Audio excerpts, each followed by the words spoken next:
बेवफाई की सारी हदें पार कर दी पत्नी ने और प्रेमी के साथ साजिश रच के कर दी पति की हत्या। ये सारी कहानी एकदम फिल्मी है। पहले यूट्यूब से सीखा कैसे करना है हत्या, फिर रची साजिश, और सबसे बड़ी बात, पत्नी ने प्रेमी के साथ मिलकर लगा दिया था पति के घर में सीसीटीवी कैमरा। 1.5 साल से रह रही थी अपने प्रेमी इरफान के साथ अवैध संबंध में और पति पर रखती थी लगातार नजर। लेकिन पति आ रहा था रोड़ा, रास्ते का कांटा, उसको हटाना था जरूरी, तो उसे कॉल करके बुलाया जाता है।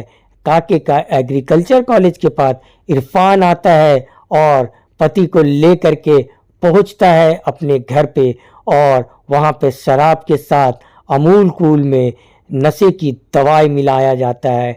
जब पति बेहोश हो जाता है तो उसे गाड़ी में बैठाकर ले जाया जाता है और गाड़ी में ही गला दबाकर मार दिया जाता है। लेकिन पुलिस के हाथ काफी लंबे होते हैं और चढ़ा है हत्या। एसएसपी ने किया है खुलासा। हत्या जो है मृतक की जो पत्नी है उसका एक प्रेमी है, उसी ने यह हत्या की थी। लुम्बा उरांव मृतक का नाम है, उसकी पत्नी का नाम गीता देवी है। गीता देवी का 8 साल से अवैध संबंध एक ठेकेदार है, सिविल कॉन्ट्रैक्टर इरफान नाम का, उससे चल रहा था। और ये जो है इसको पति को अंदाज़ा लग गया था और वो बीच में बाधक बन रहा था, उसको रास्ते से हटाने के लिए घटना की गई है। कुछ बातें बड़ा ही डिस्टर्बिंग हैं कि जो प्रेमी था वह 1.5 साल पहले से मृतक के घर में सीसीटीवी लगाया हुआ था। वह पति पत्नी की एक्टिविटी को भी अपने मोबाइल पर फीड में लेता था और उसका कंप्लीट कंट्रोल था उस फैमिली के सारे अफेयर पे।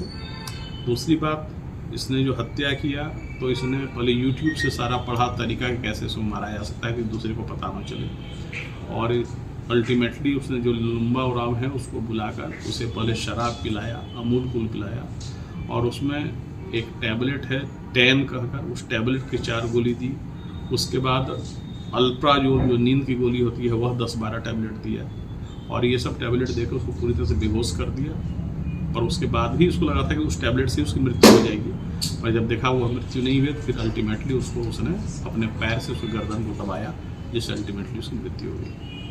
तो पूरे केस का डिटेक्शन हो चुका है और हम लोग इस केस में उसको निश्चित रूप से कन्विक्ट कराएंगे। हम लोग के पास इतना सारा एविडेंस है। तो सीसीटीवी ये लगाया था क्या? मृतक के बिना जानकारी के तो लगाया गया था गोपनीय रूप से, और उसको अपने मोबाइल पर वो फीड में लेता। मृतक की जो पत्नी है उसे भी गिरफ्तार किया गया? हाँ, मृतक की पत्नी को भी गिरफ्तार किया गया क्योंकि वो भी इस घटना के षड्यंत्र में शामिल थी।